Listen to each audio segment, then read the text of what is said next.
कहानी शुरू करने से पहले बताना चाहता हूँ कि यह कहानी पूर्णतः काल्पनिक है। यदि आपने शिवगढ़ की कहानी का पार्ट 1 अभी तक नहीं सुना है, तो पार्ट 2 सुनने से पहले पार्ट 1 अवश्य सुन लें। पार्ट 1 का लिंक आपको ऊपर आई बटन में मिल जाएगा।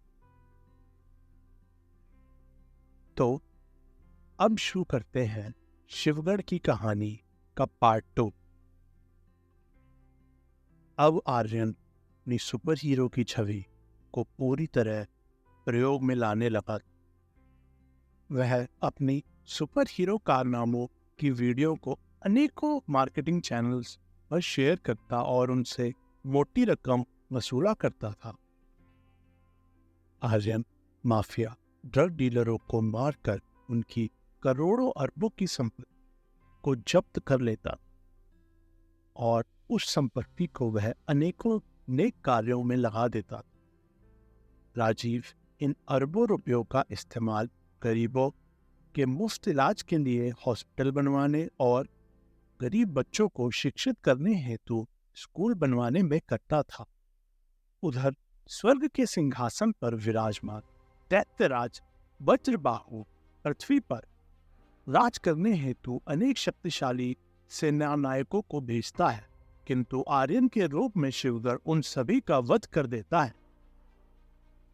फिर वज्रबाहु का अत्यंत शक्तिशाली पुत्र सुबाहु शिवगढ़ को स्वयं खत्म करने पृथ्वी पर आता है, किंतु शिवगढ़ वरदान में मिली वीरभद्र की क्रोध रूपी शक्ति को धारण कर वज्रबाहु के पुत्र सुबाहु को भी मार डालता है।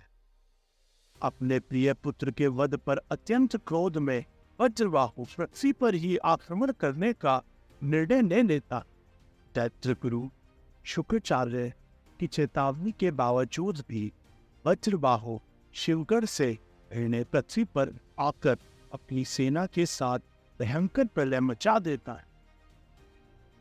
स्वर्ग निष्कासित सभी देवी देवता अलग अलग रूप धारण करके शिवगढ़ आर्यन का भरपूर साथ देते हैं। एक सर्वश्रेष्ठ योद्धा की कमी तो तब पूरी होती है जब हमारे महावीर हनुमान जी भी आर्यन की भांति ही एक सुपर हीरो का रूप धारण कर इस धर्म युद्ध का हिस्सा बन जाते हैं। वज्रबाहु को पूरे युद्ध में अपने प्रिय पुत्र का वध करने वाले शिवगढ़ की ही तलाश रहती है। यह तलाश तब पूरी होती है जब शिवगढ़ उससे युद्ध करने उसके सामने प्रस्तुत होता है। चलिए, तो कहानी में आगे बढ़ने से पहले जान लेते हैं आज का इंटरेस्टिंग फैक्ट। सावन के इस पावन माह में हम सभी लोग भगवान शिव की आराधना करते हैं।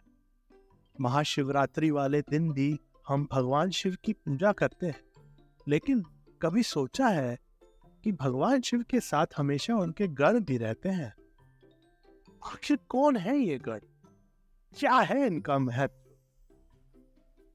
चलिए, आज देते हैं आपके इन सभी प्रश्नों का जवाब और समझते हैं इन गणों की माया।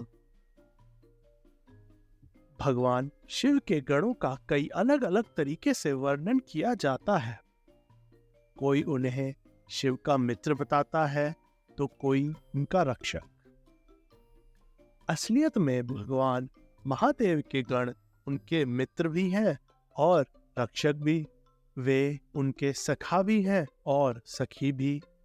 पुराणों में शिव जी के प्रमुख गण हैं भैरव, वीरभद्र, मणिभद्र, चंदिस, नंदी, जय, विजय, भूत, प्रेत इत्यादि।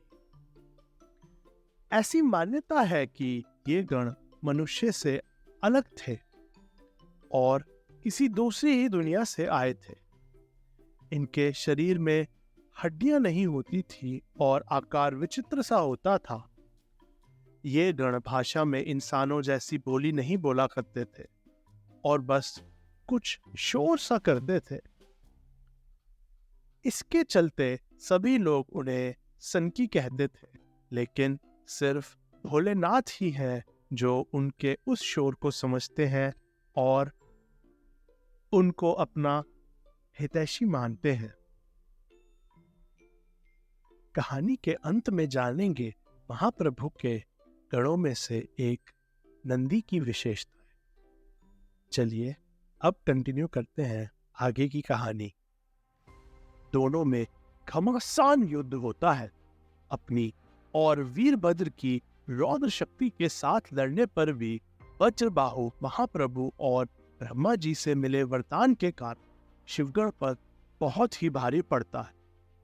वज्रबाहु मार मार कर उसे बेहोशी की हालत में पहुंचा देता है। वज्रबाहु अपनी तलवार का आखिरी वार करने ही वाला होता है, तभी पीछे से गायत्री एक लंबा भाला उसके दिल के पार कर देती है। फिर माता काली की भांति ही चंड क्रोध में वज्रबाहु की ही तलवार से एक ही वार में उसका सर धड़ से अलग कर देती है। शिवगण इस युद्ध में अपने साहस और वीरता का परिचय देता है, यह जानते हुए भी कि वह वज्रबाहु से कभी जीत नहीं पाएगा। फिर भी उससे युद्ध करने उसके सामने पहुंच जाता है।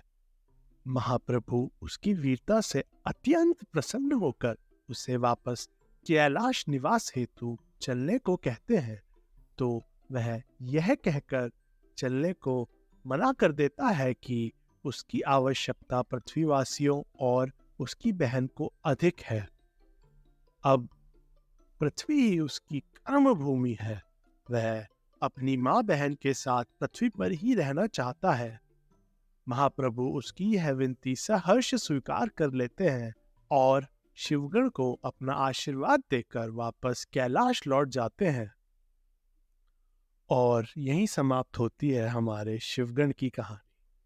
ठहरिए, आप कहाँ चले? नंदी बैल की वह विशेषता तो सुनते जाइए जो आपको सीधा भोले शंकर से जोड़ सकती है। प्रत्येक शिव मंदिर के बाहर नंदी बैल स्थित रहते हैं। नंदी भगवान शिव के गणों में से एक है और शिव जी नंदी बैल को अपने वाहन के रूप में भी स्वीकार करते हैं। नंदी बैल भगवान शिव के करीबी विश्वास पात्रों में से भी एक है। कहा जाता है कि भगवान शिव के भक्त बैल के कान में अपनी इच्छाओं को कहते हैं, जो नंदी द्वारा महादेव तक पहुंच जाती हैं।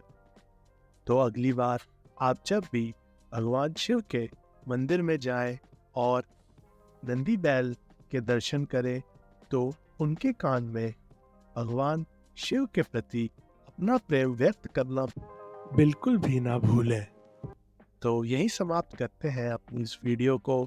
आशा करते हैं कि आपको यह स्टोरी पसंद आई होगी। अगर आपने हमारा चैनल अभी तक सब्सक्राइब नहीं किया है तो अभी के अभी सब्सक्राइब करें।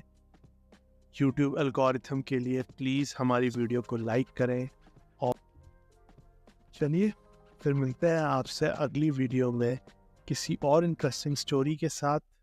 तब तक के लिए thank you and good bye.